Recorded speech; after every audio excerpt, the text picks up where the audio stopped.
पहुंचाएगा हर खबर आप तक।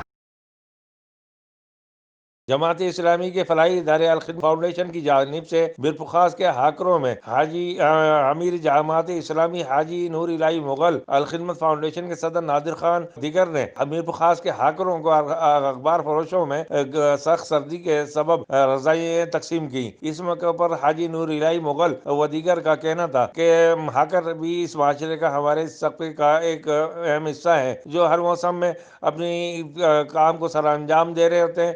इसलिए अल-खिदमत फाउंडेशन की जानिब से मजलूम तबकात और गरीब तबकात के लिए हर हालात में इस तरह की इमदादी सिलसिला जारी रहता है। कैमरा टीम के साथ Shahzad Khan, divisional bureau chief, CNBC city news Mirpurkhas. इस वीडियो को लाइक करें, हमारे चैनल को सब्सक्राइब कर बेल आइकन जरूर प्रेस करें हमारी न्यू वीडियो सबसे पहले देखने के लिए।